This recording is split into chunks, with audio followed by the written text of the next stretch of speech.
Welcome to Finding Your Retirement Investing Journey.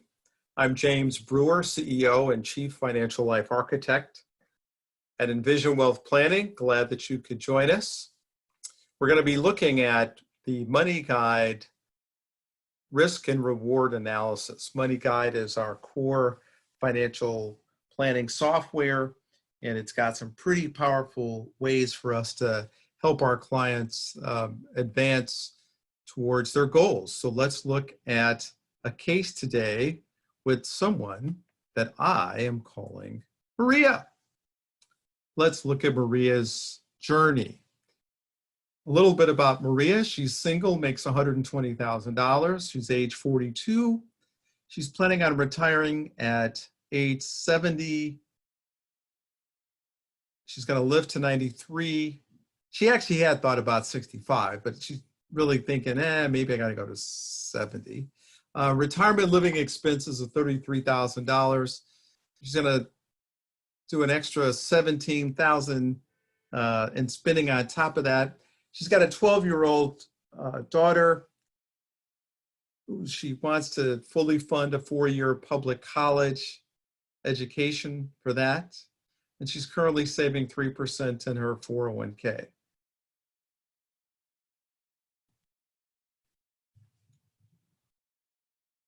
Let's start by looking at this risk and reward for where she currently sits.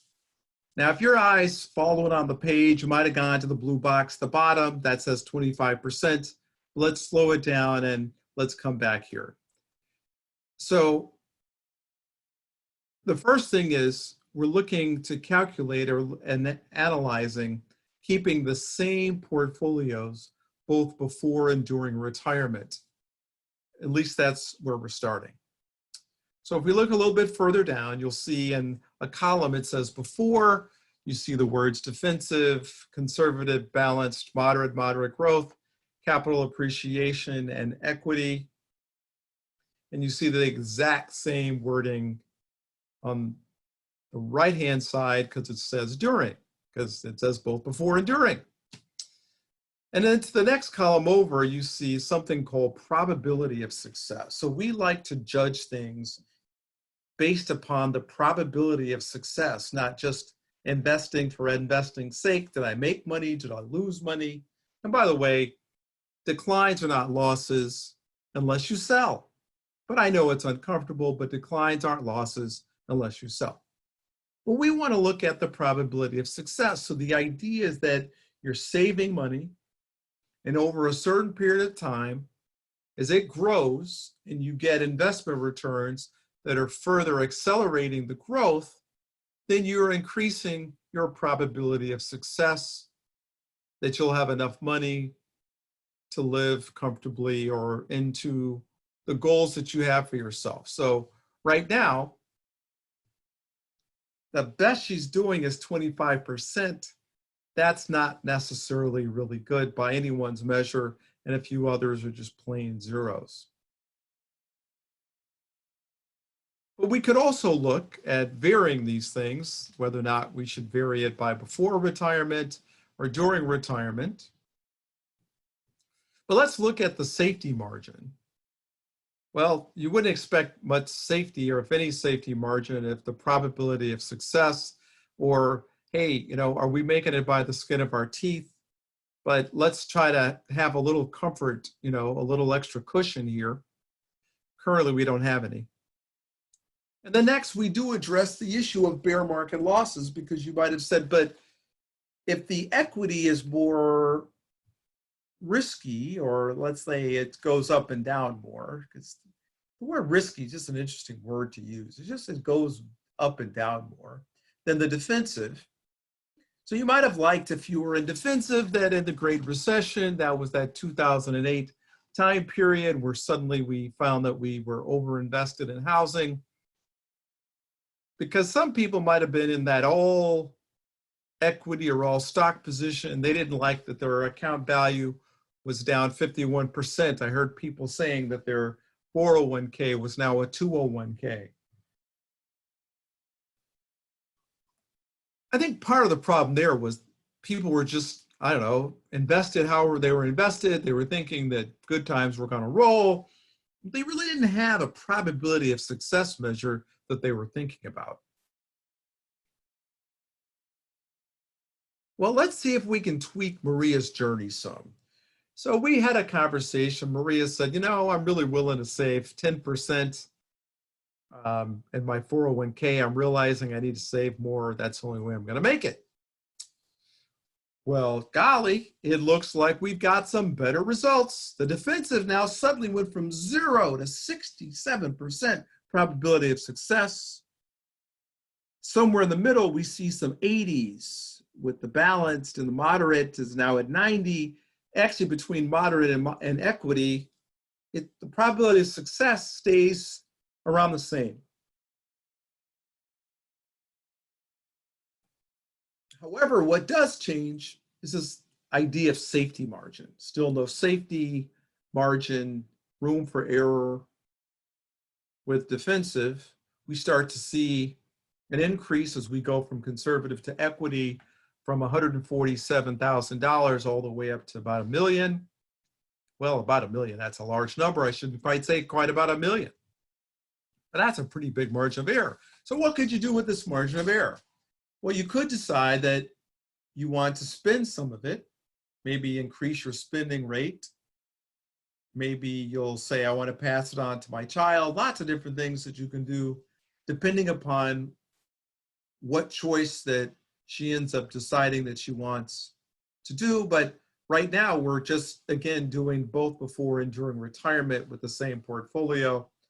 Many people might find it a bit unnerving to see potential down market returns when they're retired. So maybe that's not where she's going to end up.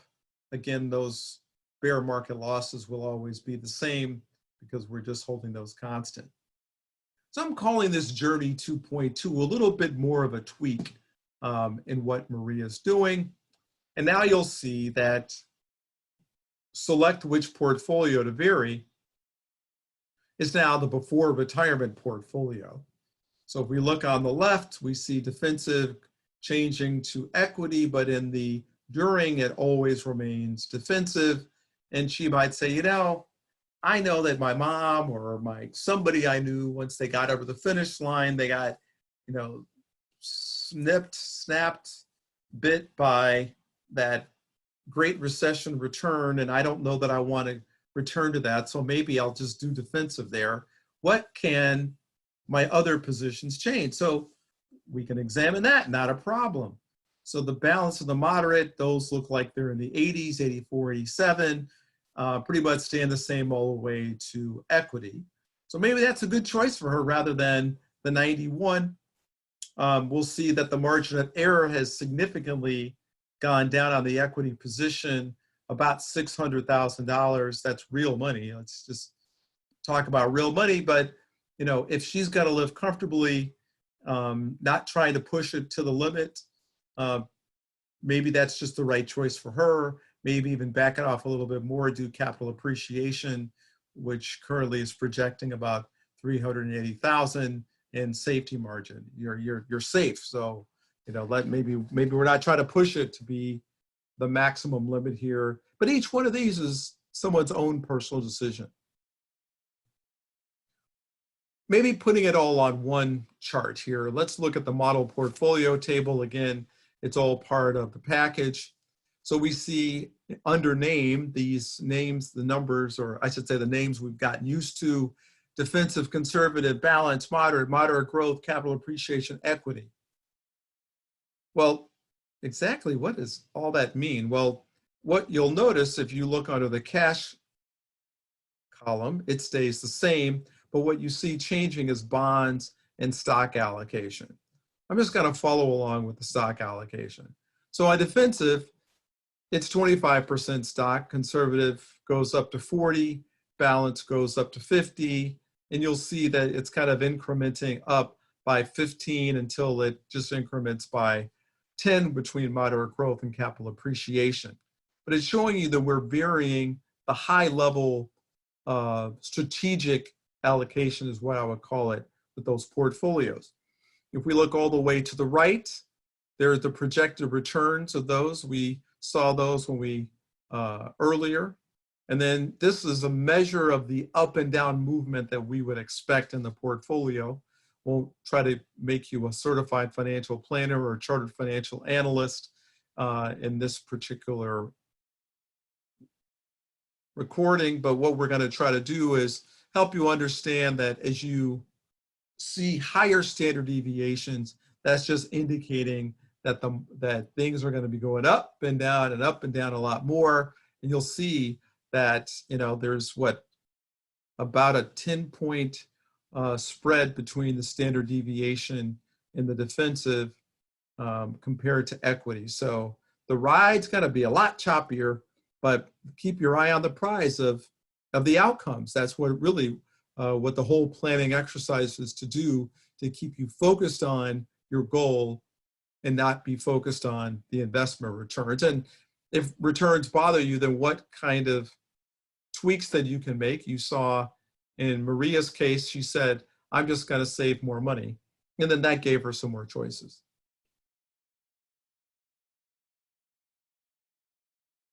In her current portfolio, because we give you some snapshots, I'm going to really look over to the Great Recession loss. You know, like a lot of people, we don't know where the portfolio came from. It just is. Maybe it was the ex-husband, maybe it was a brother, it was somebody, you know, somebody's daughter, you know, had a portfolio. But what do we want to look at here is this Great Recession loss. So it actually calculates, if we were giving it the right information about your portfolio, what that Great Recession loss is. I've seen some people be quite surprised because they had no idea, because at the time they were looking, their investments were up. You tend to say, oh, well, it's up now, then that must be good and it's got to stay that way. Well, history as our guide, it's got to go back down. It won't just stay that way. Then inside of those different portfolios in that table, there's some further slicing and dicing, if you will. It's not just one kind of stock or one kind of bond. In this case, we see that there's some large value stocks and some small neutral stocks and some international and international small. As we go up, we see there's balanced and moderate. It's not that you need to know every number here, but know that the percentages start to increase towards the stock, AKA equity, away from bond. And that happens in all of these cases. If you were looking at each one, it's not that important. That model table was really there to try to help you in that particular case. Well, here's some offers to you. We've got something called My Blocks. It's a tool that clients can use as well as prospects. If you're not a client, you can go in and learn some things potentially about inflation. In this case, the quizzes. What did it cost? What will it cost? Retirement expectations. That's going to be a driver of your numbers. Topics from Social Security to healthcare. We didn't talk about the cost of healthcare today. And inflation on its own. We've got tools to help you take control of your financial life, build emergency funds, and pay off credit card debt, and actually build budgets. To access that, you would simply go into our website, envisionwealth.us, envisionwealth.us. You're probably there already. And click the client login button at the top, or the link, and then click the register button, and you can self-register. Once you've gone in the first time, you would re-access that by going into the login. Or you could just get the conversation started by giving us a call or sending us an email to info@envisionwealth.us, or calling 312-448-1010, 312-448-1010. It's been my pleasure to help you get a little bit of insight into the risk and reward analysis tool inside of our software. Thank you for your time.